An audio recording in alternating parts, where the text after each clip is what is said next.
Boa tarde a todos. Esse seminário é sobre a Igreja da Ascensão do Senhor, que é um projeto do Lelé, o João Filgueiras Lima, e é um projeto que data de 1975. Para começar a falar dele, eu vou contar um pouco da história de onde ele está situado, que é o Centro Administrativo da Bahia, que é um complexo que foi criado devido à necessidade da implantação de novas secretarias da administração do governo estadual da Bahia, em Salvador. Ele foi implantado em 1972 e ele abriga secretarias de diversos órgãos do governo, e a maioria dos prédios contidos lá foram projetados por Lelé, como todo o conjunto de secretarias, um pavilhão de exposições e a igreja do Centro Administrativo da Bahia. E esses edifícios se destacam pela uma arquitetura muito característica do Lelé, que é o uso da modulação de materiais pré-fabricados, tais como concreto armado e estrutura metálicas aparentes e os fechamentos em vidro. E ele foi criado visando uma expansão urbana ordenada para a região norte de Salvador, que naquela época ainda não era muito urbanizado. Também ele foi instalado numa época de grande expansão urbana na cidade e grande desenvolvimento da construção civil. Então, ele foi implantado naquela região visando criar um novo centro econômico para a cidade, transferir a parte da economia e parte da população que antes só se situava no centro antigo para criar um novo centro ali, onde ele está instalado. Ele se localiza na Avenida Luiziana Filho, que também é mais conhecido como Avenida Paralela, em frente ao Parque Municipal de Pituaçu, que é o maior parque ecológico da Bahia. E por horas ele pode ser considerado um bairro por si só, o centro administrativo, mas muitas pessoas também classificam ele como parte do bairro de Sussuarana, que era onde ele foi instalado antes da sua construção. Agora, falando um pouco mais do projeto, apresentando um pouco do programa, que é de natureza inicialmente simples, né? Consiste em uma igreja principal, residência dos padres, salas para reuniões, sacristia, batistério e uma capela. Porém, apesar de básico, esse esperado para a obra não era da mesma concordância com o programa, porque o centro administrativo ele foi construído com o propósito de alavancar o eixo econômico de Salvador para a região nordeste da cidade, que é onde ele está situado, entre os bairros de Imbuí e Paralela. Ele fica aproximadamente 11 quilômetros do centro tradicional da cidade, centro histórico. A região apresenta uma paisagem característica de Salvador e muito arborizada, semelhante a uma floresta tropical. A topografia foi um elemento muito importante na implantação de todo o complexo, visto que não só para a implantação das vias, como também dos edifícios do centro administrativo. Buscou-se preservar as curvas de nível natural. Assim também foi a construção da igreja, que ela foi preservada no ponto mais alto do terreno onde ela se localiza. E o terreno onde ela foi implantada tem uma área de aproximadamente 13 mil metros quadrados, e a construção em si tem aproximadamente 1.900 metros de área construída. E o acesso atualmente se dá pela terceira avenida do Centro Administrativo da Bahia, que é essa avenida aqui, à esquerda dessa implantação. Essa é a implantação original do projeto e, apesar do acesso pela terceira avenida não estar em tanta evidência, é o único existente hoje.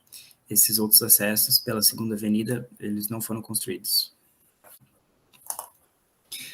Então aqui a gente tem uma vista aérea de todo o centro administrativo. Esses edifícios mais sinuosos são as várias sedes das secretarias administrativas do governo. Aqui nesse ponto está o centro de exposições, e aqui se localiza a Igreja da Ascensão do Senhor. Essa é uma foto da data do projeto, e aqui a gente consegue ver os edifícios que foram projetados por Lelé. Ainda não existia o pavilhão de exposições, que se localiza aqui, mas todos esses edifícios foram construídos, e a gente consegue observar aqui a localização da igreja.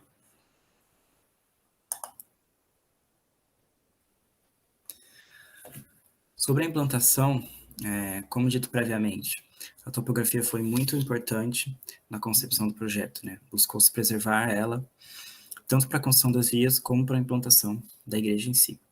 E o recinto da igreja, a construção principal do complexo, é a única que está acima do nível do solo. Ela se localiza na cota mais 47.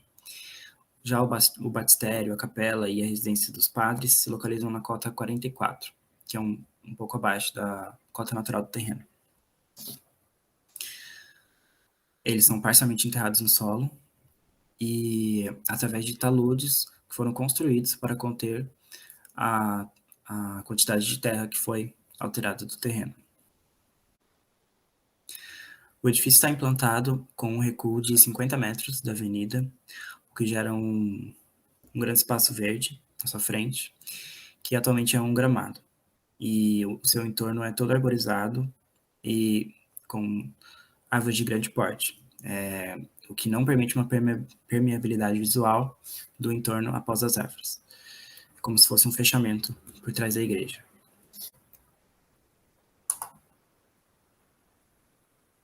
Aqui a gente tem uma vista aérea da implantação da igreja. Então podemos observar o grande recuo que existe da avenida. Aqui é o único acesso construído, que é o acesso pela terceira avenida. Essa é a entrada principal, localizada na fachada sul. E percorrendo aqui, a gente tem um estacionamento que também dá acesso à residência dos padres, localizada aqui, embaixo dessas árvores. E aqui a gente consegue ter uma vista da laje, da capela e do batistério, que está semi-enterrada no terreno.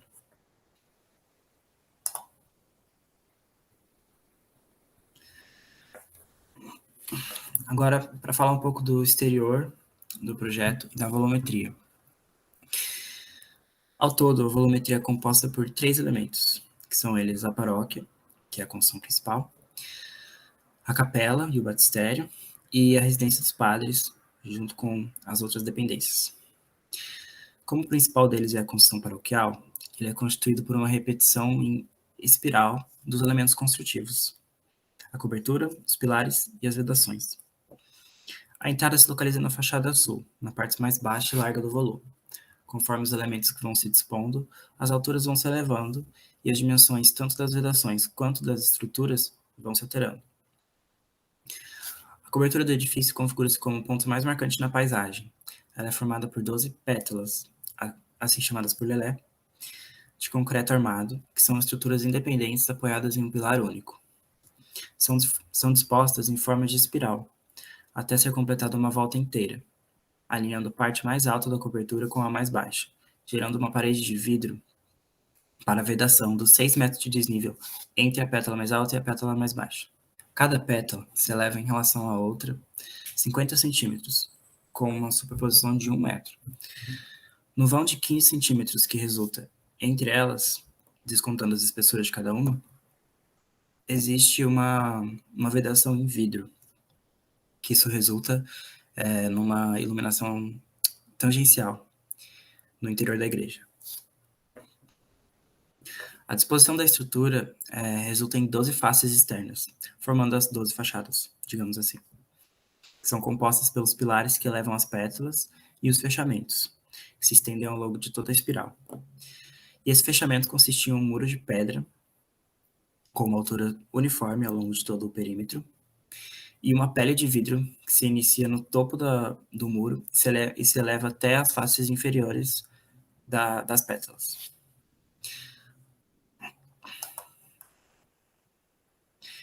Então, nessa imagem, a gente tem o acesso principal, que é a fachada sul. Ele se dá por essa rampa aqui, e nela a gente consegue ver como o terreno foi manipulado. Esse talude é falso e serve para esconder a saliência do volume da residência dos padres e das outras dependências da igreja. Também a gente consegue observar a vista das pétalas, os pilares que a estruturam e os fechamentos aqui em vidro e esse fechamento em madeira vertical. Essa é a fachada oeste, que é a fachada que está voltada para a avenida. Nela a gente consegue ver a diferença de tamanhos entre as pétalas. A fachada da entrada a pétala da entrada, perdão, ela tem dimensões maiores e a menor cota, que configura como essa pétala aqui. E a pétala mais alta, ela tem as menores dimensões e a maior cota. Essa é uma vista de 2015, de como está atualmente a fachada de entrada. A gente pode ver que cresceu uma vegetação ali na frente, que não era o plano inicial do projeto. Nesse esquema, a gente consegue ver como as pétalas de cobertura foram dispostas. Na imagem da esquerda, a gente consegue ver a sobreposição na horizontal entre uma e outra, que é de 1 metro, e o quanto elas se elevam em relação ao anterior, que é 50 centímetros. Na direita, a gente tem um detalhe construtivo de como isso funciona. Então, está indicado as placas pré-moldadas da pétala e as cotas. E também está indicado o fechamento em vidro, que gera a iluminação tangencial dentro do edifício. Sobre o interior, ele é composto por uma única nave, né, cujo acesso se dá pelo nível do piso externo.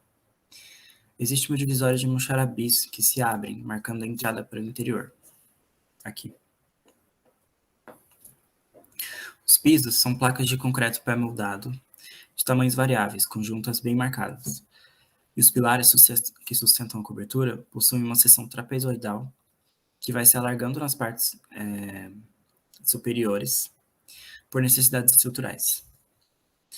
Surge assim um contorno semelhante das arcadas sucessivas que definem o espaço da nave, que é um diálogo com as tipologias clássicas de igrejas do passado, as nervuras. Ao fundo do altar existe um painel que se alonga até quase encostar nas faces inferiores da pétala. E ele é composto por peças robustas de madeira, com seções variadas que se distribuem irregularmente, ora justapostas ou ora separadas em si, criando um vão de aproximadamente 4 centímetros. E nesses espaços são encaixados vidros coloridos, que também é um outro diálogo com o que a gente costuma ver em igrejas, que consiste nos vitrais coloridos. E o mobiliário do interior ele é composto por bancos de madeira, alinhados em um lado, e o outro lado, apesar de na planta estar livre, ele é preenchido por cadeiras, ora de madeira ou ora de outro material. Essa é uma perspectiva do interior, e nela a gente consegue observar como funcionam as pétalas vistas do interior da igreja. Então, a gente tem os pilares de seção trapezoidal, que, ao chegarem perto das pétalas, eles se alongam, formando essas nervuras. Também conseguimos ver as vedações laterais da igreja, que consiste no muro de pedra e no fechamento em vidro. O painel, que está atrás do altar.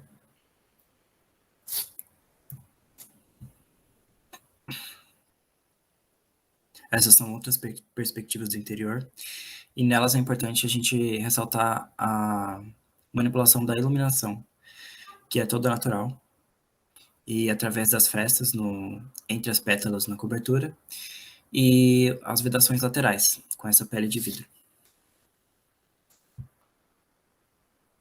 Essas são outras perspectivas, uma vista do altar e outra olhando para o altar. E aqui são alguns detalhes da cobertura. Nela a gente consegue ver, nessa primeira imagem, o ponto em que as pétalas se apoiam e se cruzam, gerando essas pequenas saliências que excedem o ponto central delas de apoio. Na segunda imagem a gente consegue ver bem aproximado as frestas entre as pétalas, o que gera a iluminação. E na terceira foto a gente vê como o fechamento de vidro se encaixa no eixo de encontro das pétalas.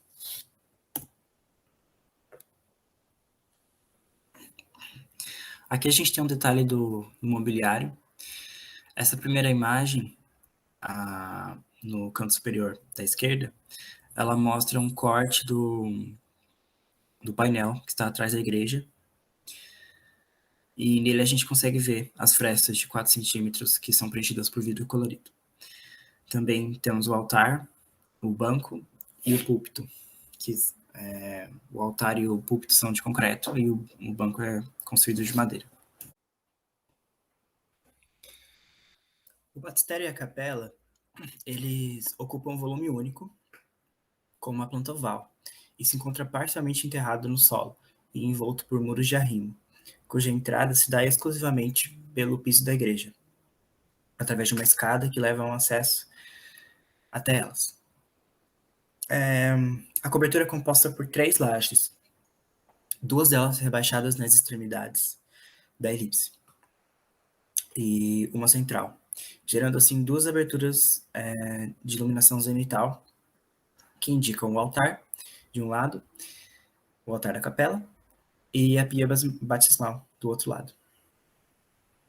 Então, aqui a gente tem uma perspectiva em desenho de como seria o interior da capela, e aqui em planta, onde ela se localiza. Algumas imagens do interior, a gente consegue ver a dramaticidade gerada pela iluminação zenital. Essas imagens são do altar. E nessa capela também estão presentes os bancos de madeira que existem na igreja. E as lajes são de concreto exposto mesmo. Os pisos são de pedra polida. E todas as paredes internas da capela são envoltas por um revestimento de pedra, como a gente pode ver aqui. Aqui a gente tem um corte e é bem visível a implantação dela no terreno, o quanto que ela está enterrada no solo e os muros de arrimo para conter a terra. Também a gente consegue ver as lajes em corte, que geram a iluminação zenital, e a localização do altar e da pia batismal. Aqui está a pia. E a foto da direita é o corredor de acesso, que liga a capela, a igreja e a residência dos padres. Sobre a residência dos padres e onde se localizam as salas de reuniões e a sacristia,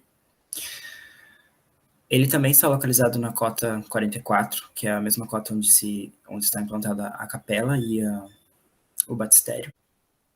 O acesso se dá exclusivamente também por uma escada na igreja, que se localiza atrás do painel de madeira, atrás do altar. Mas, como ele está no mesmo nível da capela, eles são interligados através de um corredor que forma esse semicírculo, que a gente pode ver na planta. Aqui a gente tem um corte de como seria a residência dos padres. Aqui está localizada a igreja, e esse é o talude gerado entre elas. Os 3 volumes do conjunto, eles são interligados pelo nível inferior, e o espaçamento entre a igreja e as outras construções, ele possui um talude que contém um desnível entre elas. E esse talude, ele gera aberturas no nível inferior e também um jardim, que dá privacidade que as construções pedem, principalmente a residência dos padres. E, além disso, os 2 volumes que estão localizados abaixo da igreja, que é a capela e a residência dos padres, eles são materializados por pedras. Então, nessa planta a gente consegue ver que existe uma sala de provavelmente uma outra capela. Existe uma sala de jantar, instalações sanitárias, uma sala para uso comum, uma cozinha, e aqui são os dormitórios dos padres, e aqui um outro banheiro. E esse é o acesso que dá para a igreja. E também existe um acesso aqui pelo estacionamento, que essa parte do terreno ela já é rebaixada ao nível que esse acesso é possível. Sobre a análise da obra. Não é novidade que na arquitetura, bem como nas artes, existe uma grande corrente de inspirações vindas da natureza. uma busca que se demonstra ora formal, ora abstrata, ora conceitual, etc. E para o ponto de partida, a gente vai falar um pouco das antíteses do cristal e da flor, que diz sobre o poder da imagem na relação com a arquitetura e as artes plásticas. Em considerações sobre arte contemporânea, Lúcio Costa refere-se à flor como um orgânico funcional, como uma coisa que desabrocha formalmente, e ao cristal como o plástico ideal, como uma coisa que se domina e se contém em sua forma. Frank Lloyd Wright acreditava que a natureza fornecia as figuras elementares para a arquitetura, como a árvore, o cristal, o caracol e o casulo, por exemplo. A imagem do caracol se assemelha com a imagem do cristal, tanto na evocação da geometria como na matemática do seu crescimento. E essa imagem do caracol também se remete com a ideia de floração, por essa questão do impulso vital e do crescimento ordenado em espiral. E sobre a forma em espiral, ela evoca uma ideia de crescimento, uma ideia de geração, algo que segue um movimento em torno de um mesmo eixo, de um mesmo princípio. E é claro que as metáforas elas se esgotam de interpretações e significados genéricos. E é muito difícil conseguir edificar uma metáfora, materializá-la, construí-la, tanto na arquitetura como nas artes plásticas. E é muito mais difícil ainda gerar essa percepção no usuário, de tal ponto que isso não se torne ambíguo para quem está observando e vivenciando a obra.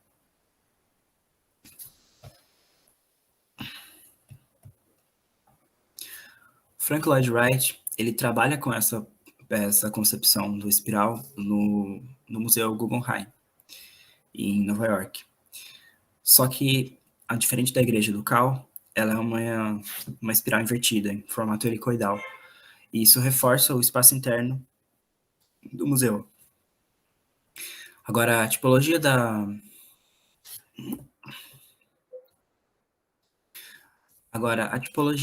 da Igreja do Centro Administrativo da Bahia, ela remete à espiral do reino vegetal, exclusivamente a flor e as pétalas de concreto que se cravam na rocha do terreno.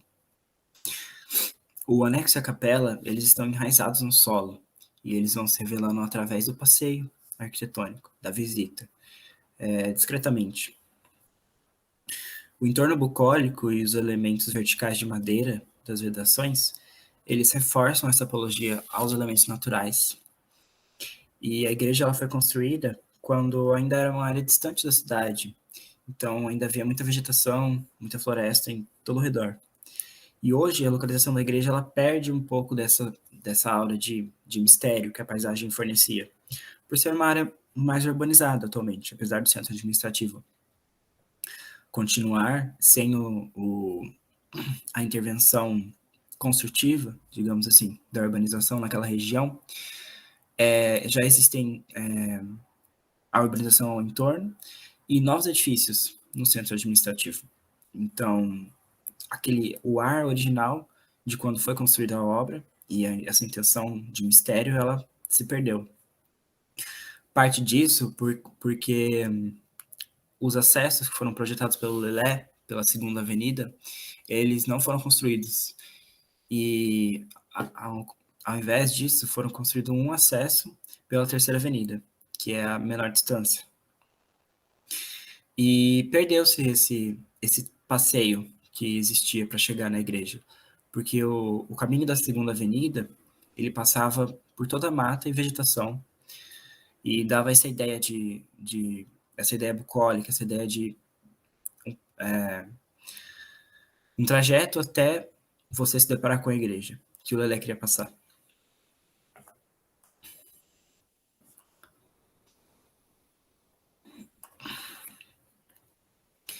E é evidente que as pétalas, né, a cobertura, elas são o fato construtivo mais significativo da obra.